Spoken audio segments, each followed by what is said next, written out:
За ийм хүү нэг морины тухай дуулсан байна. За өнөөдөр нэг маа гэдэг ханзыг цөмөрөө сурнаа. Тэгээд тэмтэй ойролцоо бас нэг шуу муу гэдэг ханзыг ялгаж сурнаа. За тэгэхээр морь гэдэг ханз маань ямар ханз байдаг вэ гэхээр ингээд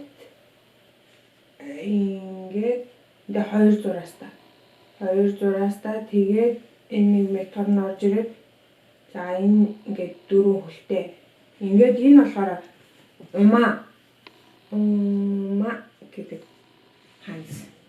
За энэтэй жоохон төстэй нь болохоор жоох төстэй л юм шиг харагддаг л та. Тэгтээ төстэй ч юм уу. За тэр тари гэдэг ханз. Тэгэхээр тари гэдэг ханз маань ямар ханз вэ гэхлээр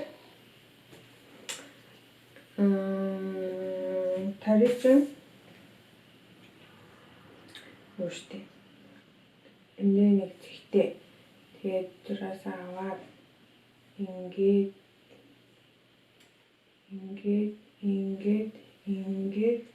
тэгээд нөгөө энэ ч орж ирээд за энэ ингээд тари буюу шувуу гэсэн ханз. Тэгэхээр эндээ за тэгэнгүүт бас энэ таригтай адилхан одоо шувуу байгаа та. Нэг шувуу байгаа. Тэр гэхдээ нэг зураас нь байхгүй тийм шувуу байгаа. Тэр болохоор ямар шувуу вэ гэхлээр красу гэдэг шувуу байна. Красу гэдэг маань ямар шувуу вэ гэхлээр хэрэг юм байна л та. Тэгэхээр хэрэг гэхэд ордог красу гэдэг ханз маань ийм ханз. За одоо ялгааг нь жаахан харж байгаарай за. Красу гэж. За тэгжээд л тийс үнэлээ. За нэг амьтантай холбоотой ханз хэлжсэн чинь. Биш ингээд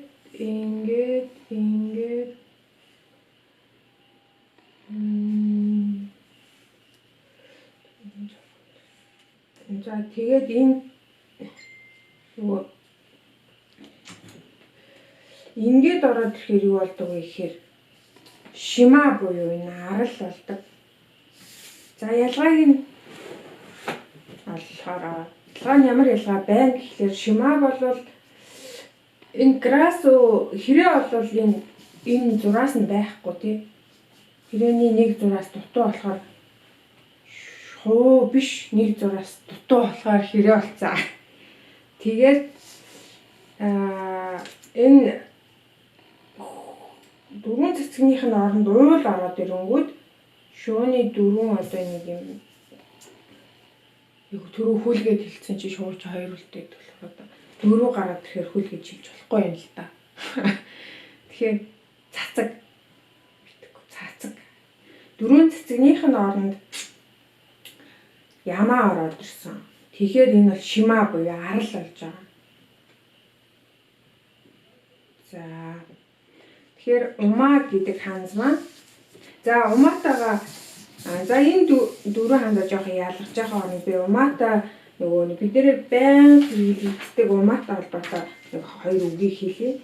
Тэгэхээр за шикен гэдэг үг байдаг тийм шикен гэдэг үгэн дээр шикен гэдэг маань одоо бидний хамгийн их хэрэглэдэг шикен гэдэг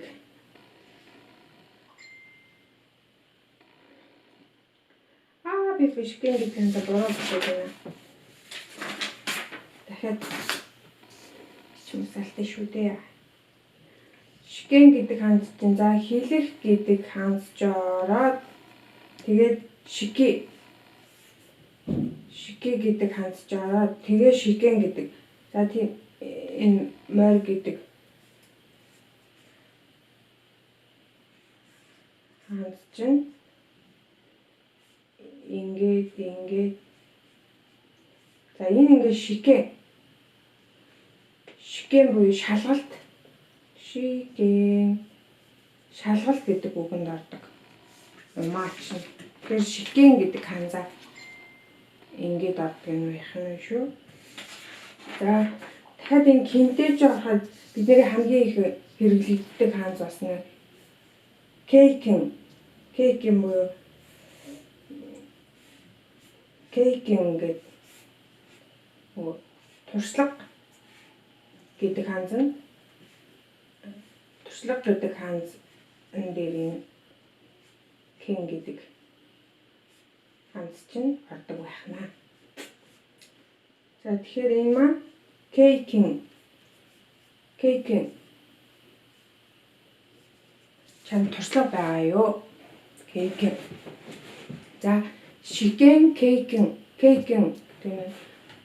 тийм ээ. Кейкэн.